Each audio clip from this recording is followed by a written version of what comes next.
Com credibilidade e transparência. Poder e opinião. Ao vivo. Pela Rádio ZLZN, RND-TV e pelas redes sociais do Imediato. Poder e opinião. Agora no ar.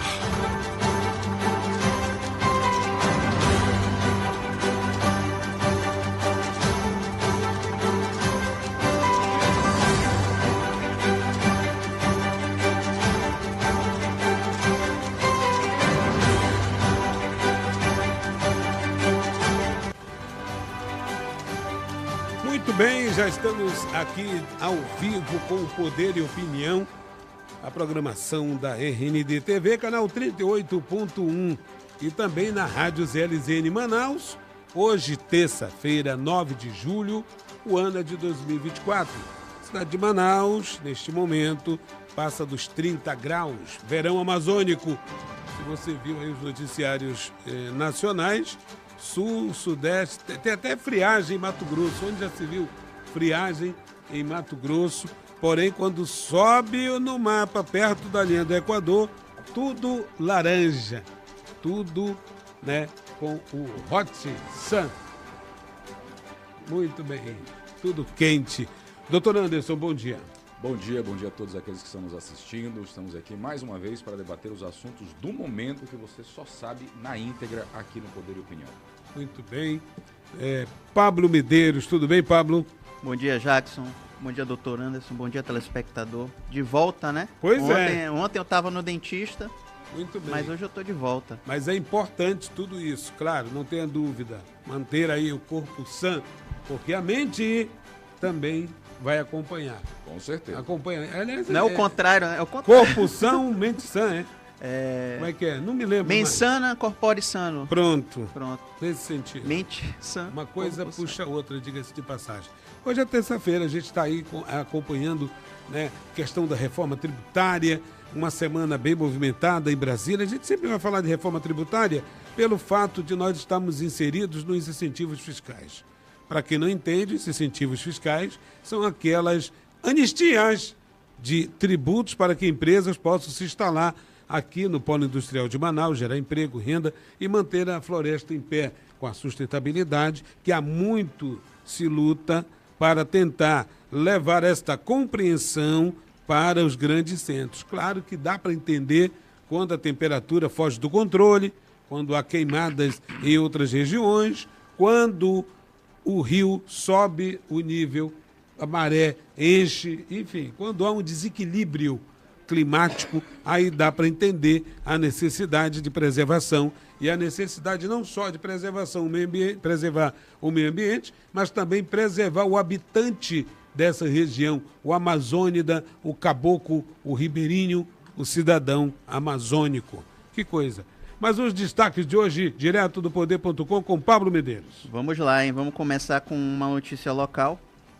Pré-candidatos ameaçam renunciar em protesto contra apoio do PT à reeleição de Mário Abraim. Os pré-candidatos a vereadores e a executiva municipal do PT de Itacoatiara consideram a decisão estadual desconectada das necessidades locais e, em resposta, demonstram preferência por uma aliança com o Cabo Maciel do Partido Liberal. O negócio está pegando fogo, né, em Itacoatiara. E aí os pré-candidatos do PT, né, a vereadores, eles fizeram um protesto contra a decisão do presidente estadual do partido, Sinésio Campos, de apoiar a reeleição do prefeito Mário Abraim, do Republicanos. Eu gostaria do comentário do doutor Anderson, porque eu sou um pouco especialista lá no município e posso falar nesse sentido. Doutor Anderson. Isso queria dizer, quem sou eu para falar de Itacoatiara quando eu estou aqui do lado a gente, né, de um do lado filho da do terra que conhece tudo ali daquela região, embaixador, exatamente, de Itacoatiara. Mas, enfim, falando da questão da política, né, nós sabemos que o deputado Sinésio Campos é o representante oficial do PT aqui, é o expoente dessa sigla já há bastante tempo, e aí nada mais natural de que isso também cause algumas movimentações contrárias, né, tendo em vista que as suas posições para apoiar tal e qual candidato muitas vezes não são bem interpretadas ou não são bem aceitas aí pela base ou por aqueles que querem fazer com que novas lideranças cheguem. Eu acho que isso também é um movimento nesse sentido. Nós estamos aqui cheios de surpresas no PT nessa quadra histórica que nós estamos vivendo. Ninguém esperava que Marcelo Ramos fosse filiar ao PT e viesse candidato a prefeito de Manaus por esta sigla.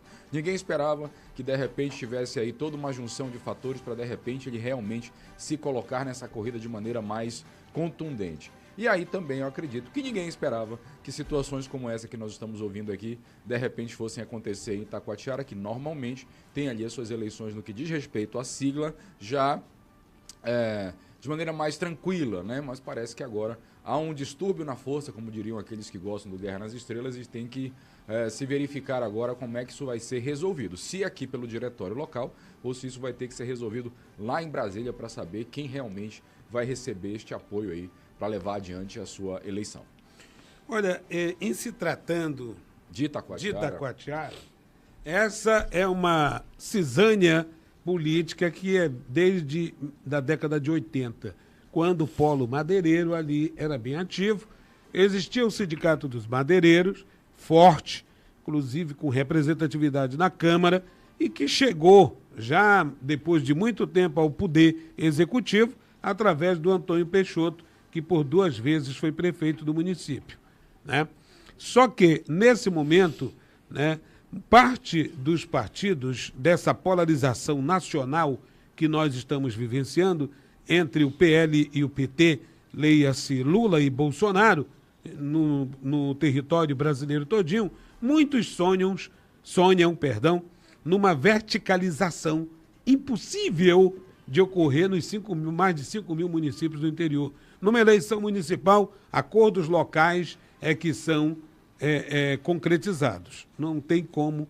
Por exemplo, Parintins, o PL faz parte da aliança do PT e vice-versa lá em Parintins. O PL está na aliança onde tem um PT, no caso do Matheus Assayag, que é pré-candidato pelo Bigacia, pelo lado do Bigacia.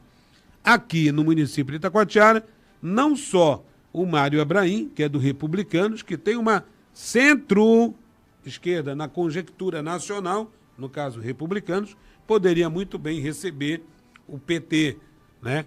Mas, porém, nesse momento, agora conversando com alguns analistas locais, o que está acontecendo ali é justamente uma falta de quadros políticos, nomes para que sejam lançados nesse partido que tem uma tradição no município, que é o PT, tá? E aí, o que ocorre? O Mário Abraim está concluindo uma administração que deixou muito a desejar no âmbito daqueles que são defendidos pelo Partido dos Trabalhadores, no caso dos professores rurais, por exemplo. Alguns têm se queixado de falta de apoio e de atenção por parte do executivo local, ou seja, lá do município. E, por outro lado, o PL do Cabo Maciel, que também é pré-candidato, deputado estadual, à Prefeitura de Itacoatiara, tenta costurar uma articulação para ter como vice o PT. E ele é o líder do PL lá em Itacoatiara.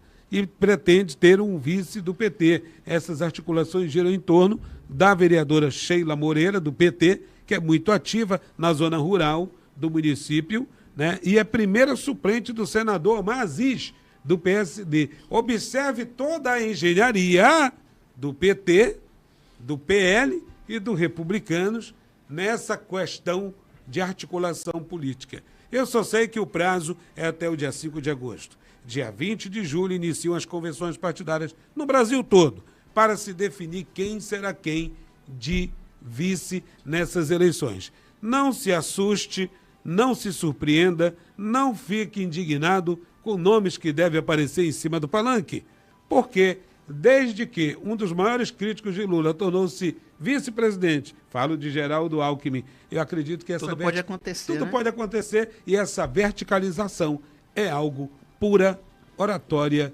de política, que nem uma nuvem. Está de um jeito, depois está de outro. E como eu sempre falo, e está registrado em cartório, a dinâmica da política. Doutor Anderson. Verdade, meu amigo. Você aqui de novo, né? Um embaixador de Itacoatiara. Tem nada escrito aqui. Tem nada escrito. Não tem nada na manga. Foi tudo aqui de cabeça, né? Colocando os nomes, as siglas, os partidos, as coligações, quais são os viaja lá, vai a Brasília, vai a São Paulo, vai para o Rio Arari, outros universos. Manaus, Itacoatiara, Marte, Ela Mosco, fala tudo. Fala tudo aqui, mas realmente, seguindo essa linha de raciocínio, nós temos aí, quem sabe, muitas surpresas para ver nessa eleição. Manaus também. Manaus está dentro do Brasil de maneira em geral. Isso daí é inevitável, né? E também tem aquela situação que nós vimos, inclusive, agora recentemente lá em Parintins, né? Pessoas que são mais alinhadas à direita, de repente colocando seu apoio para pessoas que são notadamente de esquerda, e aí gera aquela confusão na mente do eleitor, na mente daquele camarada que é um pouco mais ávido ali pela política ideológica, saber mas o que é isso, o que está acontecendo, e aí você tem que departamentalizar a sua crítica, né? De repente, entender que na capital é de um jeito, no interior é de outro, e dependendo do interior vai ser de uma terceira maneira, enfim. Essa coisa que é o puro suco da política brasileira. É aquela velha história, cada caso é um caso, né? Cada cidade, no caso, os principais polos aqui no interior do Amazonas Parintins, né? Que é o principal, sim. Manacapuru, Itacoatiara. Então, assim, cada um está apostando, né? E é necessário ir bem nesses principais polos, porque isso vai definir praticamente a próxima eleição, em 2026, o governo do estado. Com certeza. Então temos muitos olhos aí nessas principais cidades e vai ser difícil. Não dá nem para ver ainda, né? Aquele que eles chamam de neblina de guerra ainda. É verdade. Tá todo mundo escondendo o jogo e dia 5, meia-noite, a gente vai saber exatamente onde estão cada peça e como vai ser esse jogo, né? É uma questão que eu também digo, né? Isso daí, essas articulações e conversas e fotos e demonstrações daqui, dali, etc e tal, isso tudo tem uma tendência aí de dar uma afunilada e aí tem uma data para acabar essa história, porque daí você tem que registrar a candidatura direitinho, convenções e tal, e depois disso já era, irmão. Aí pode ser, né? Se abraça e vai embora. Se abraça e vamos embora. Não tem muito segura mais a mão, né? Segura na mão e vai embora. Agora, um detalhe importante que eu vejo, alguns discursos, né? Algumas análises até, chamando de análises e alguns discursos, a respeito sobre essas composições. As composições, elas estão a todo vapor. Elas não iniciaram, elas apenas ficaram em público depois do boi, depois do carnaval, mas elas nunca pararam. Elas nunca tiveram pausa. Né? Nunca teve trégua. Nunca teve trégua. A política é a arte da conversa, do convencimento, da cooptação. Da negociação. Da negociação, daquilo que se faz agora pensando nas próximas. E essa eleição é uma eleição simbólica, tem um símbolo enorme. Ela representa, sim, toda uma força política para 2026. Onde teremos presidência da República, Senado da República, governadores, deputados estaduais e deputados federais. Então, tudo isso como uma forma de base política nos municípios para esse exército de prefeitos, de vereadores, trabalharem pelos seus nichos ideológicos. Até então é ideológico, mas depois tudo passa. Né? Ideológico à medida que você está aqui tentando uma cadeira. Assumiu a cadeira, é muito difícil você mantê-la pelo fato de essas discrepâncias que existem dentro da política, que eu chamo de dinâmica. É dinâmica, né? E pior que esses mares, aí eles sempre mudam, né? Então, a pessoa ela tem que estar atenta, né? Às vezes você define uma aliança aqui para essa eleição, e se você não ficar atento, na próxima eleição isso já mudou, as águas já mudaram, o vento já mudou. Então, assim, é confuso para o eleitor, para a pessoa comum, aquela pessoa que não acompanha, aquela pessoa que já acha assim, política é só corrupção, é só negociação, é tudo por debaixo dos panos.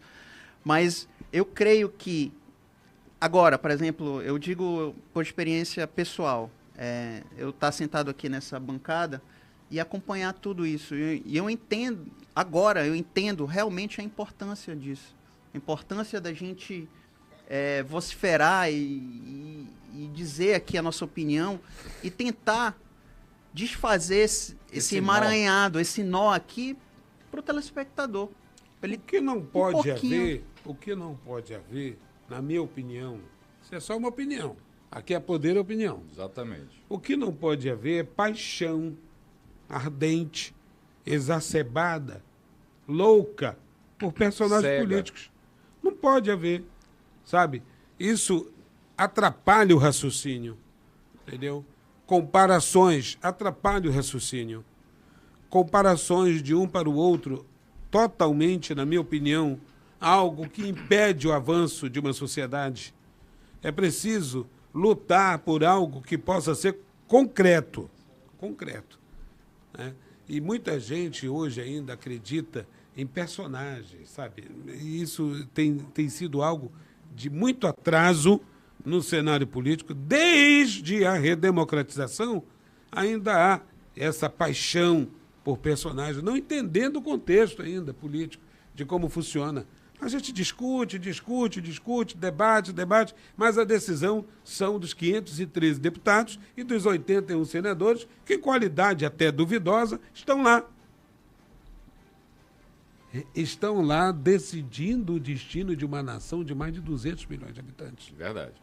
200 milhões de habitantes. Então é preciso se pensar em quem você acredita, o seu suor, o seu tempo, a sua energia de trabalho e o seu lugar que você tem na sociedade. E o seu futuro, né? Parte desse princípio aí. Verdade. Isso porque aquele confirma lá, né? Quando você aperta aquele confirma, aquilo vai definir. Vai definir as próximas políticas, vai definir educação, tudo. saúde, vai definir tudo, segurança. E nota de repúdio não muda projeto de lei e nem PEC, né? Proposta de emenda à Constituição. Não muda. Nota de repúdio. Olha, uma nota de repúdio. Tá, passou, pronto, acabou. Nota de repúdio. Não muda lei, não muda PEC, não muda projeto, não muda nada. Por isso a necessidade de se ter uma pesquisa à exaustão daqueles que estão se postulando a qualquer cargo público. E você já deve mensurar como é que estão as coisas, né? É verdade. Aqui fora, antes de entrar. Entrou, meu parceiro? Só daqui a 4 anos. É verdade. Você falou em nota de repúdio, não posso deixar aqui de fazer essa referência. A história que é um fato, independente do personagem, né? Eu lembro agora do Omar, na CPI, dizendo, pode ter 1000 notas de repúdio, façam tantas, eu não me incomodo com isso, etc. e tal. É bem na linha do que o Big está dizendo aqui, né? É uma movimentação legítima, etc. Sim. Mas muda alguma coisa? não mudou aí a trajetória. De forma efetiva, né? Não vai mudar nada, não vai mudar nada. Não, mas eu faço uma nota de repúdio. Tá legal, beleza, tá bom. Que mais? Pauta, próxima. Vamos lá. Vamos lá, hein? Pablo Medeiros. Vamos começar Anderson Nego Bom. Isso. É. Chico Preto destaca a importância da organização em base e rede para avanço da direita na política. Chico Preto destaca a necessidade de fortalecer a base política para implementar ideais de Estado mínimo e liberdade individual, enquanto discute mudanças na representatividade da OAB. Durante a CIPAC Brasil 2024, Chico Preto, pré-candidato a vereador de Manaus pelo PL, enfatizou a importância de fortalecer a base política e a rede de apoio para implementar os ideais de Estado mínimo e liberdade individual. Ele, em conversa com o site O Poder, ele destacou que ocupar espaços políticos é essencial para alcançar esses objetivos. Aí eu vou dar só uma citação dele aqui. Aí, trabalhar em base e rede será fundamental para que a direita se consolide e avance sobre o processo político, ocupando os espaços nas câmaras, assembleias e Câmara Federal. Esse é o caminho que a direita tem que trilhar, concluiu Chico Preto. Com a palavra, o doutor Anderson Isso. foi citado ao AB. É verdade. Eu tenho que Isso. falar aqui, vamos por partes, né? Essa fala do nosso querido vereador, candidato, agora vereador também, Chico Preto, que é pré-candidato. É pré, né? Pré. Pré-candidato, exatamente. É uma pessoa que tem uma experiência política larguíssima aqui no nosso estado, já foi presidente de Câmara, foi deputado, conhece a política como ela é, sabe essas questões de alianças que nós estávamos mencionando aqui, dentre tantas outras. E agora está pontuando algo, quem sabe, que seja uma novidade, entre aspas, aqui, para a direita no nosso país, né? Durante muito tempo, se a gente fizer um retrocesso histórico rapidamente aqui, nós tínhamos muito essa bipolarização de PT e PSDB, né? Sempre tendo a questão do contraponto, mas depois da eleição de Aécio Neves, que não foi para frente, com a vitória da Dilma, acabou o PSDB saindo de cena e hoje esse grande protagonista é o PL, que tenta reunir aí, quem sabe, os ideais e a direita brasileira. Seja ela extremada bolsonarista ou não, mas é a representação que nós temos hoje da direita. E ele coloca aí de uma maneira bastante pontual, quem sabe, lembrando um pouco daquelas situações que acontecem nos Estados Unidos também entre republicanos e democratas, a necessidade que a direita tem de se organizar em base, de fazer encontros como esse, de procurar ter a sua rede, né, vamos dizer assim, mais capilarizada para poder espalhar ali a sua mensagem, para poder captar mais mentes, para que possa, quem sabe, galgar aí cargos e conseguir o seu lugar ao sol nas eleições deste ano e também em 2026. Fazendo um corte aí, já trazendo uma situação também muito importante, muito relevante, que diz respeito à eleição do Conselho Federal da Ordem dos Advogados do Brasil. Para aqueles que não sabem, né, o Conselho Federal da Ordem dos Advogados do Brasil, sediado em Brasília, as suas eleições são feitas de maneira indireta. Ou seja, os conselheiros federais que são escolhidos nas seccionais dos estados, guardadas devidas proporções aqui para a gente poder explicar. É como se fosse a nossa Câmara Federal, né? Temos lá 6 conselheiros federais, 3 oficiais e 3 suplentes. Esses é que votam para saber quem será o próximo presidente nacional da OAB. Em que pese nós tenhamos um critério que eu até considero bastante democrático, qualquer advogado que tenha mais de 10 anos de conduta ilibada e notório saber jurídico pode pleitear esta vaga. Não precisa necessariamente ser um conselheiro federal, mas historicamente somente os conselheiros federais, até porque já demonstraram certo trabalho, já conhecem mais o sistema, sabem como é que a coisa funciona, é que são os escolhidos. Mas, até aqui, a entidade que lutou durante tantos anos pelas eleições diretas no nosso país escolhe indiretamente o seu presidente. Essa voz começou a ser ouvida uns anos atrás, principalmente ali em São Paulo, Minas Gerais, Brasília um pouco também, né? Para que as eleições fossem feitas de maneira direta. É até uma situação, vamos dizer assim, bastante irônica, se não fosse trágica, né? As escolhas que são feitas nas seccionais são feitas diretamente pelos advogados, uma votação direta. Mas a votação do Conselho Nacional é feita de maneira indireta. E hoje isso não comporta mais a nossa democracia. Antigamente se justificava as distâncias, dificuldade de mandar lona, né, a urna de lona para todos os estados, como é que o advogado vai votar. Hoje em dia não existe mais isso. Nós estamos diante de uma situação em que a tecnologia já ajuda os debates, como disse o nosso querido Chico Preto, ajuda aí a questão da troca de ideias e ajuda também na eleição. Se você prestar atenção, a resolução que já está em vigor para as eleições deste ano da Ordem dos Advogados do Brasil já prevê a votação online, de maneira segura, de maneira sigilosa, de maneira a apurar em tempo real a sua concretização. Então, fica aí essa circunstância, foi mencionado que isso está em debate no nosso Congresso Nacional para que isso se transforme em lei e agora, de repente, nós tenhamos uma novidade nas eleições da Ordem, podendo agora todos os advogados escolherem de maneira democrática e direta. Eu, particularmente, como advogado que sou e também alguém que está sempre ligado aí ao sistema da OAB, sou um apaixonado pela advocacia, né? Procuro contribuir sempre que posso, estive ali dentro, como diz um candidato, ou não digo candidato, né, mas uma figura política muito reconhecida pela sua fala, né? Estive dentro de campo das 4 linhas e sei como é que o jogo funciona, né? Gostaria muito, né, de ver que essa situação resolvida de maneira democrática pela própria classe, que não viesse de maneira externa, como é o caso aí de uma PL para ser votada, etc. e tal. Eu acredito que a advocacia tem consciência suficiente ali no Conselho Federal, e o Beto Simonetti, democrata que certamente vai adotar, vai ouvir essas vozes de todos os estados, né? Eu mencionei, inclusive, em uma outra oportunidade, pesquisas já foram feitas nos estados de São Paulo, Minas, Distrito Federal. São Paulo, mais de 82% dos advogados já querem as eleições diretas para o Conselho Federal.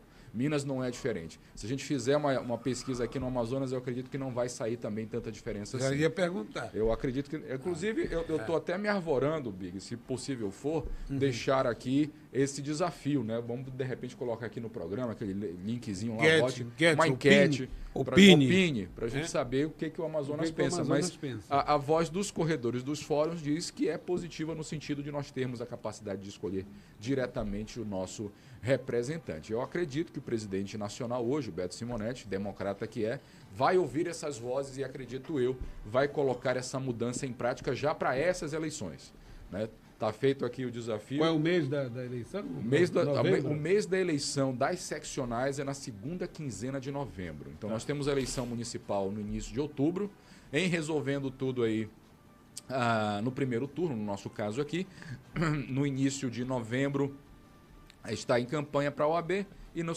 segunda quinzena, a partir do dia 16 de novembro, nós temos essa eleição. Mas no nosso sistema, a eleição para o Conselho Federal se dá 6 meses depois. Então vai ser somente no início de 2025. Muito bem. Ok? A gente vai para um breve intervalo, Poder e Opinião, se está acompanhando aqui na RND TV, canal 38.1, aqui é sobre gente, e pela Rádio ZLZN Manaus. Em instantes estaremos de volta.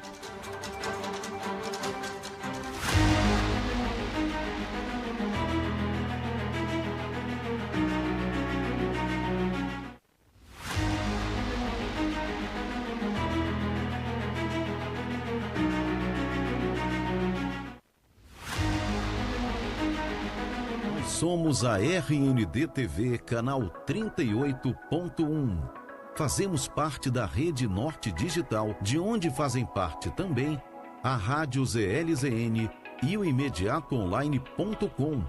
Com mais de 2 milhões de seguidores no Facebook e Instagram e mais de 100 milhões de visualizações. Nossa programação é voltada para a informação e o entretenimento. Tudo com muita responsabilidade e credibilidade. Traga sua marca para anunciar conosco. Fale com o nosso departamento comercial. 98465-7863. Nós somos a RND TV, canal 38.1. Fazemos parte da Rede Norte Digital, de onde fazem parte também a Rádio ZLZN e o imediatoonline.com. Com mais de 2 milhões de seguidores no Facebook e Instagram e mais de 100 milhões de visualizações. Nossa programação é voltada para a informação e o entretenimento. Tudo com muita responsabilidade e credibilidade. Traga sua marca para anunciar conosco. Fale com o nosso departamento comercial. 98465-7863.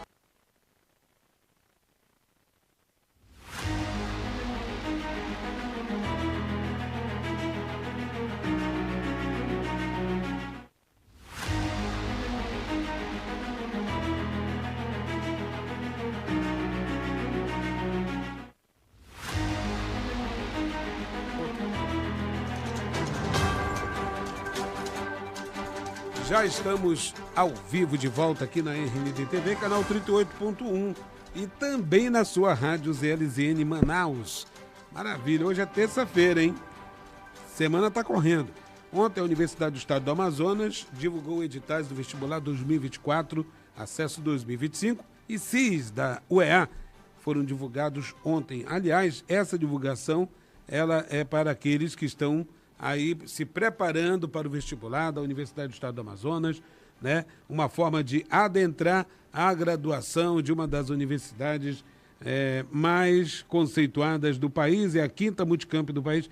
A universidade divulgou ontem os editais do vestibular 2024, acesso 2025, sistema de ingresso seriado CIS.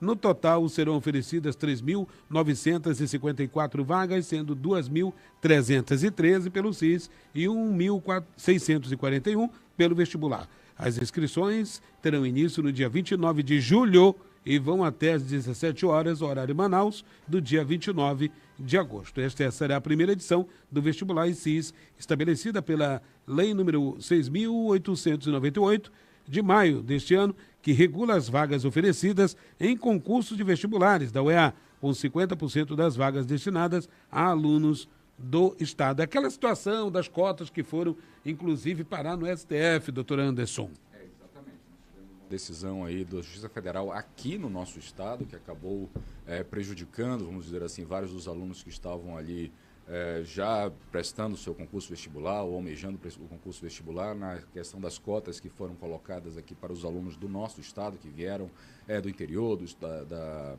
sistema de educação público, dentre outras circunstâncias. Mas isso aí, salvo engano, a grave omissão foi revertido, apesar dos recursos e tudo mais, foi revertido e agora temos aí processo seletivo do vestibular dessa que é a universidade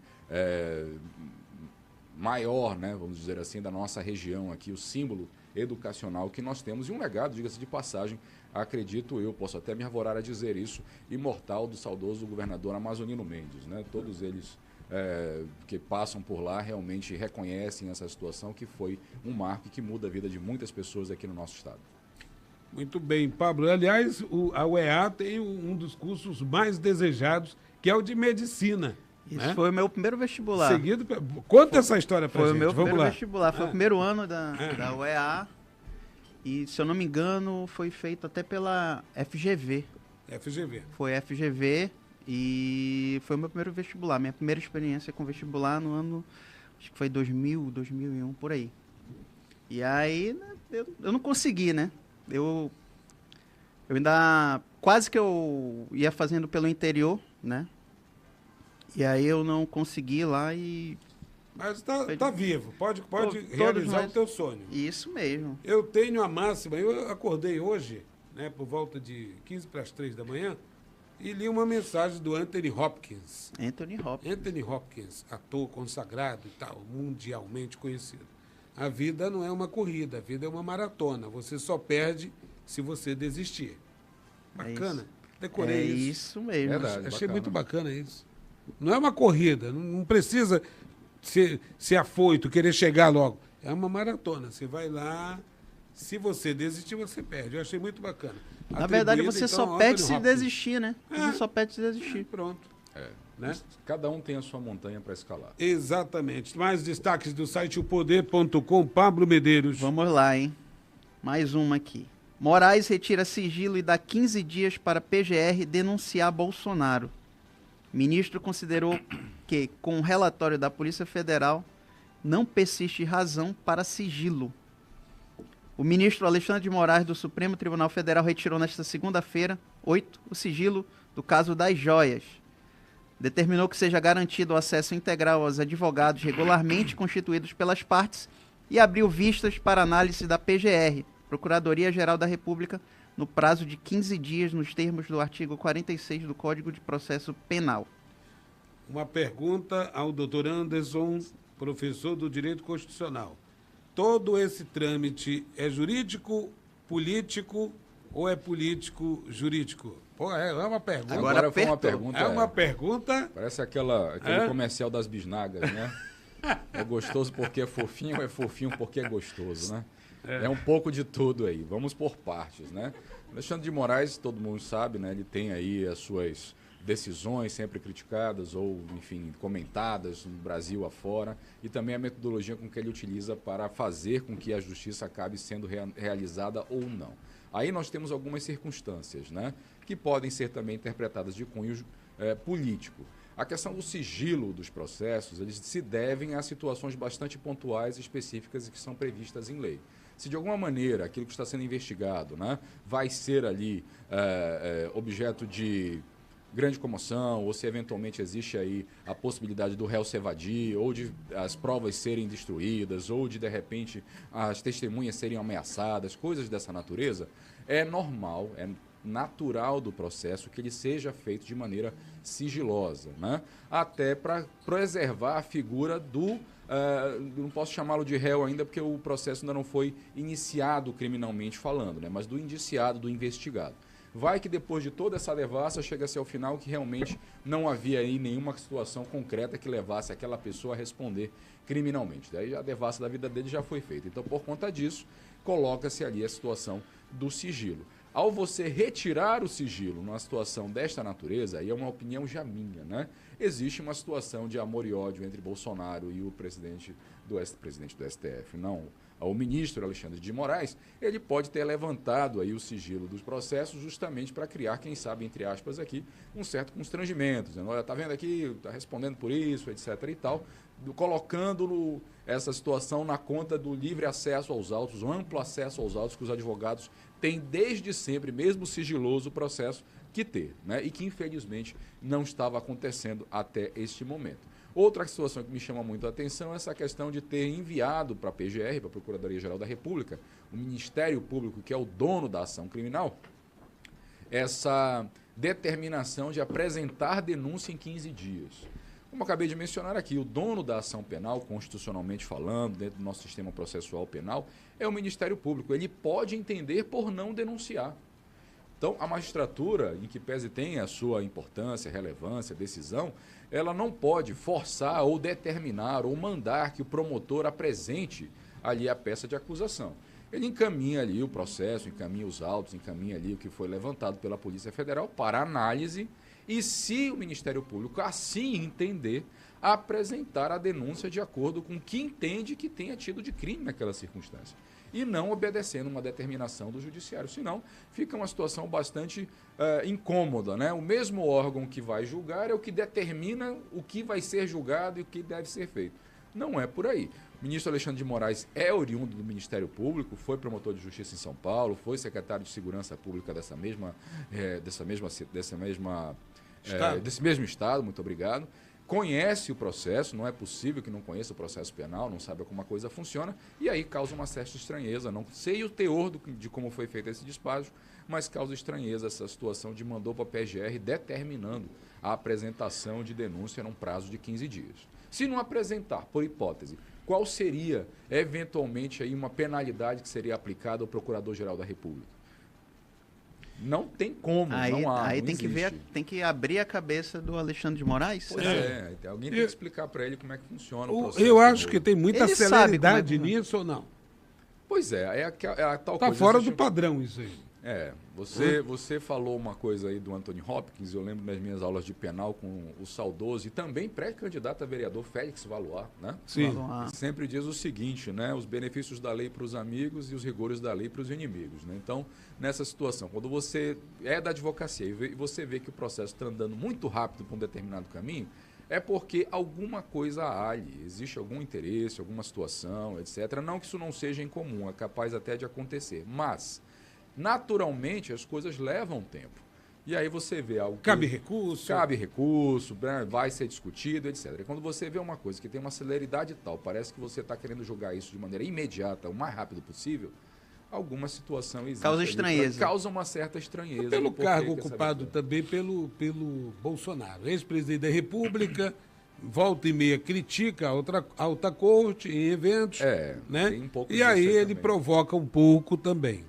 Torna-se alvo. isso que Não que isso justifique. Não que isso né? justifique, né? A magistratura tem que ser imparcial, tem que ser alheia a essas exatamente. paixões, né? Exatamente. Mas, como mencionei no início aqui, é notório e fato que existe uma relação de amor e ódio entre Bolsonaro e Alexandre de Moraes. Então, Alexandre de Moraes responde de uma maneira, Bolsonaro critica. Aí vai gerando essa bola de neve que nós estamos vendo. E assim, doutor, o senhor falou dessa questão aí que não entende, né? Como isso pode ter ocorrido.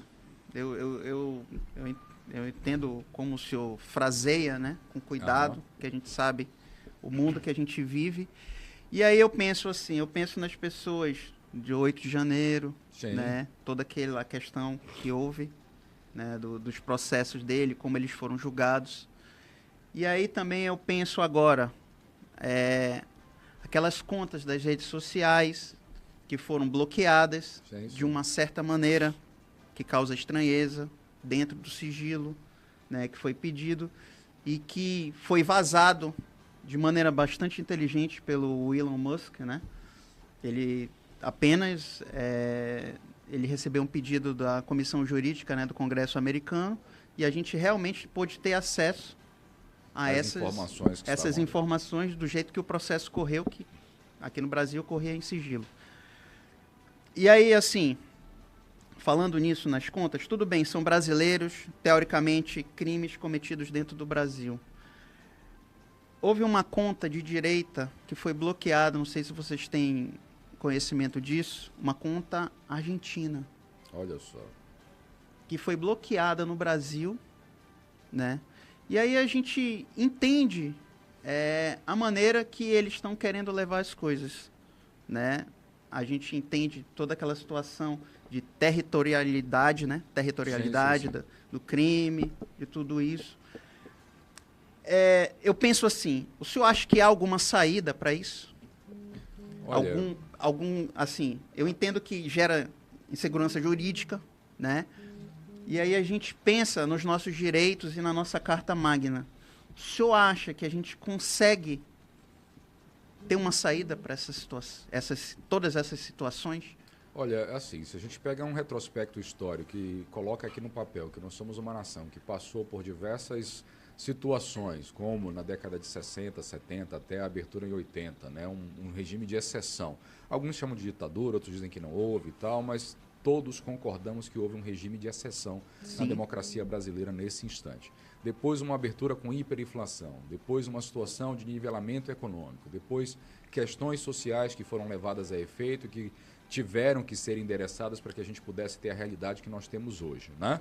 E dentre outras tantas situações e desafios. Eu quero crer que esse é mais um que o Brasil tem que passar e que vai vencer. A grande questão é que nessas outras oportunidades nós tínhamos instituições e pessoas que se levantaram, que levantaram a sua voz sob pena inclusive da sua economidade pessoal, do seu nome, enfim, da sua vida, né, até, para poder fazer com que as coisas se modificassem, né? Eu sempre menciono, é um herói meu da advocacia, o Heráclito de Sobral Pinto, né, que foi um advogado, uma figura emblemática, não se rendeu a essas questões e levantava e vociferava sobre essas questões de liberdade de imprensa, liberdade de voto, direta já, dentre tantas outras circunstâncias.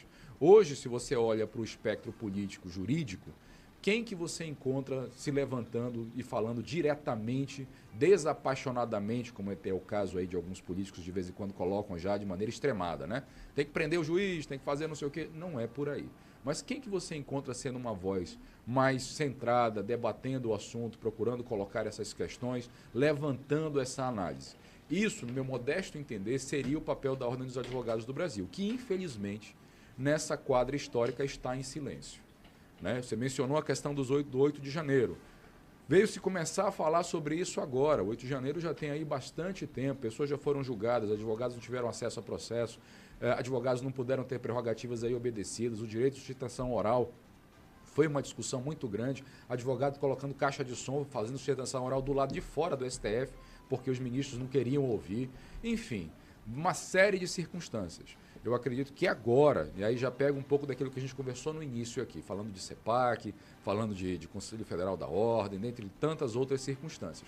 Agora, nós temos aí, quem sabe, uma oportunidade de verificar quem serão os nossos representantes de nível municipal, como falou aqui o Big também, já para ver 2026, para quem sabe ter aí uma luz de esperança para que essas coisas se modifiquem. Ou, pelo menos, que a gente possa ter um mínimo de respeito pela nossa Carta Constitucional. Ulisses Guimarães disse no dia que foi promulgada a Constituição, né? Você pode não concordar com a Constituição, você pode criticá-la, mas desobedecê-la nunca, jamais. Né? Ali é que estão os direitos e as garantias do nosso povo. Se a gente não sabe fazer isso ainda, é necessário que a gente aprenda imediatamente, o mais rápido possível. Do contrário, a gente vai sempre estar necessitando de um grande salvador, como mencionou aqui o Big naquele momento, né? Vai ter que sempre uma figura que vai dizer assim, não sou eu que resolvo tudo. E, na verdade, a gente sabe que não é assim que a coisa funciona. As instituições precisam funcionar. A Constituição precisa ser respeitada. Todas. É o famoso sebastianismo, Todas. né? Sempre vai ter algum salvador, alguém vai chegar e vai salvar. Temos que alcançar um nível de republicanismo mesmo, tal qual é a acepção da palavra, né? Um Estado de direito, o tempo de lei, todo construindo, o tempo todo estamos construindo. Exatamente. Poder e Opinião vai para um breve intervalo, RND TV, canal 38.1, aqui é sobre gente e Rádio ZLZN Manaus. Volta em instantes.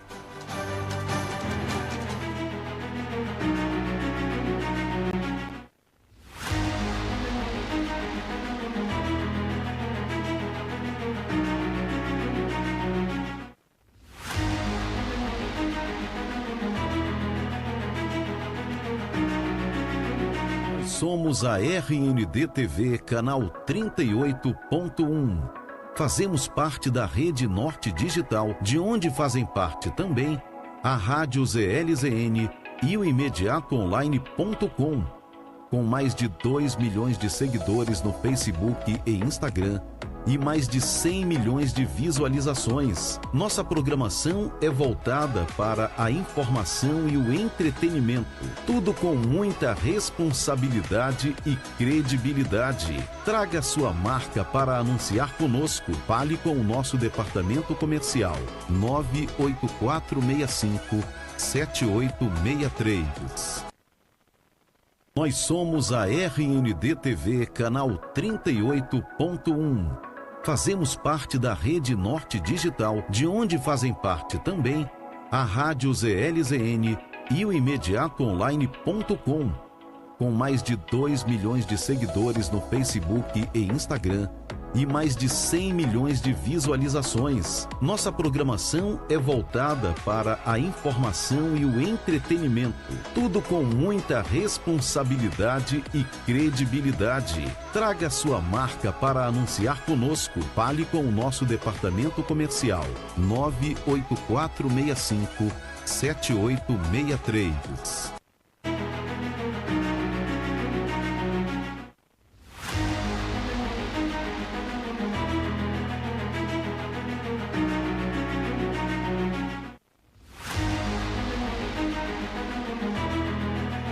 Já estamos de volta ao vivo na sua RND TV, canal 38.1 e também na ZLZN Manaus. Muito obrigado. Esse é o seu Poder e Opinião, ao vivo de segunda a sexta, de 11 ao meio-dia, com a presença ilustre do Dr. Anderson Fonseca, advogado, professor de Direito Constitucional, queridão Pablo Medeiros, direto da redação, está aqui comigo sempre, trazendo as informações, né? E olha, detalhe, a gente falou aqui já de várias coisas, STF, etc, tudo mais. E na seara local, como é que estão as articulações? Ainda há pouco eu li, né, uma informação de bastidor, inclusive, dizendo que as movimentações estão caminhando para mudanças radicais em algumas composições, né? Já se falou em retirada de candidatura, já se falou em desistência, em juntar 2 candidatos. O problema é que um quer sentar na cadeira, outro não quer. Enfim, aquela questão de quem será o titular e quem vai para o banco. Vice ou o titular, no caso, prefeito e vice. Também tem as articulações, aí sim, preste bem atenção, verticalizadas, vem lá do Planalto direto para a planície. Companheiro, vai ser assim. Traz o fulano, traz o Beltrano. Junta isso. Em troca tem isso aqui. É isso aí. Cashback depois. Cashback. Para 2026. O cashback é para 2026. Essas são as articulações políticas. Não tem como você fugir disso. Desde que Roma é Roma, isso acontece. Sempre foi isso. Assim. O Senado se mantendo firme ali contra César, que pleiteava algo muito maior do seu poder. Vocês lembram que o que foi que houve? Eles mataram César porque eles acharam que ele ia dar o golpe. Matam um cara e o golpe ocorre. Não tem como fugir da história. Foi o que aconteceu. A condição humana, ela já vem totalmente pasteurizada de uma forma de poder. O tempo todo poder. São ciclos, né? A história sempre se repete. Pronto. E dentro das suas proporcionalidades, a gente vai tendo o nosso também. O nosso Coliseu. É verdade. O nosso Senado romano. Nosso fórum. Observe que a matriz dessas relações vem desde lá. Desde lá mesmo. E aí, doutor Anderson? Eu sou suspeito para falar, fui professor de Direito Civil e Direito Romano. Olha, que bom. Por isso que eu joguei a bola para ti. Então eu sempre tenho dito, né? Nós somos muito romanos até os dias de hoje, né? O nosso Código Civil é baseado todinho nas leis de Roma, grande parte dele, e nós reproduzimos. Existem algumas coisas que foram inventadas na nossa caminhada como seres humanos que depois nunca mais foram atualizadas ou ninguém inventou nada diferente. A questão da própria noção de república, que nasce lá em Roma, como nós estamos mencionando aqui. A tripartição de poderes lá, que a gente sempre fala do Barão de Montesquieu, mas na verdade nós temos John Locke, nós temos Aristóteles, que já falava isso na Grécia. Aproveite antiga. A aula, vamos lá. Ninguém inventou, vê se alguém inventou, em qualquer país do mundo que você chega, você vai encontrar um judiciário, um executivo, um legislativo. Você vai em algum lugar que não existe isso, pode ter uma monarquia, pode ter um imperador China, e tal. Pode ter lá o Partido Central, essa coisa toda. Mas a Coreia pode até ter, mas o Kim Jong-un. Mas existe um judiciário ali, existe ali um legislativo, enfim. Ninguém inventou nada diferente nesse tempo todo. Só que a gente, obviamente, vai tentando ali adaptar as nossas realidades. No nosso caso aqui, eu tinha um professor na faculdade, o professor Afrânio de Sá, não sei se o Big conheceu, foi conselheiro do TCE. Sim. Ele dizia assim, o grande problema do Brasil é que a gente pega essas instituições e nós abrasileiramos. Aportuguesamos, né? Ele usava o abrasileiramos. a coisa. E aí, com isso, a gente acaba tendo situações que são um pouco envesadas, né? A gente copia modelos aí que são históricos, norte-americanos, franceses, alemães, etc. e tal, e chega aqui, a gente bota essa pitada aí de abrasileiramento e às vezes não sai tão ideal quanto deveria. No que diz respeito à política, a gente às vezes importa aquilo que não é de mais salutar, infelizmente, para dar andamento aqui nas nossas questões. Mas, como dizem os entendidos, é o que temos e nós temos que mudar também, né? Não é a máxima do compadre Washington, o pau que nasce torto nunca se endireita. Tem que endireitar. Eu gostei. Tem que o senhor acha, Pablo e doutor Anderson, que nós, em quanto tempo poderíamos ter essa idealização de um debate de médio nível? Vamos colocar médio, não alto nível. Não posso nem falar de alto nível. Jackson, o problema é que o debate não ocorre mais. É verdade. O debate não ocorre mais. Certo. Entendeu? Infelizmente. E isso favorece essa polarização que está acontecendo. E não é uma situação ideal. Não é saudável, né? Isso, não é saudável. Para o brasileiro mesmo. Para aquele que trabalha todo dia, aquele que pega o ônibus, entendeu? E vai trabalhar. Não é o ideal. E assim, o mínimo, primeira ação que tem que ser feita é o contato, você ouvir o outro. Entendeu? Verdade. Isso é a base da civilização ocidental. Você ouvir o contraditório. Porque se eu tenho uma experiência de vida, o outro vai me dar a experiência dele. Juntos a gente pode fazer algo melhor. Isso é a base da civilização ocidental. Essa é a base. E eles sabem muito bem, de caso pensado, que você evitando o debate só favorece a eles. Prevalece aquele que está ali com a sua ideologia, seja ela de poder ou ideologia de permanência ali no Congresso. Vamos falar de Congresso. Seu bom dia, 11h55 agora. O tempo passa rápido quando a gente está se divertindo. Poder e opinião. Bom dia a todos, vamos seguindo em frente, na esperança de que as coisas mudem, não no amanhã, mas hoje já para todos nós. Pablo Medeiros. É isso mesmo, assim, nunca perder essa esperança, né, de dias melhores, que dias melhores virão. Acho isso é a melhor coisa que temos a fazer. E você pode acompanhar também todos os destaques políticos acessando o site upoder.com. Poder.com, que traz as matérias, as entrevistas, tudo que você precisa saber do cenário político. E hoje nós queremos parabenizar Já ia mencionar a isso. querida Ariela Maiara, que é a nossa produtora, completando aniversário hoje. Meus parabéns. Parabéns, desejamos Parabéns, a hein? você saúde, tá? Sabedoria, discernimento, proteção e que você possa concretizar grande parte dos seus sonhos. Tudo ninguém conseguiu até então, mas grande parte dos seus sonhos, uma boa parte deles, que você tenha saúde principalmente. Acredite, saúde é a maior riqueza que podemos ter. E também, a vida é cheia de alegrias, a vida pode ter também alguns tropeços e algumas adversidades. Mas, de tudo isso, você tira lições. E, ao final, você é uma pessoa sábia, independente do tempo que o grande arquiteto do universo possa lhe conceder. Ou seja, essas experiências, elas são suas. Aproveite-as nesse planeta, aproveite nesse tempo em que lhe é concedido. A dádiva de acordar todos os dias e contemplar o mundo. Aproveite bem. Assim a gente se despede. Parabéns. Parabéns. É muito escroto esse nome. Isso. O áudio e o Velix é do Anderson Nego Bom e a produção é da Ariela Maiara, nossa aniversariante do dia. Um forte abraço a todos. Até amanhã.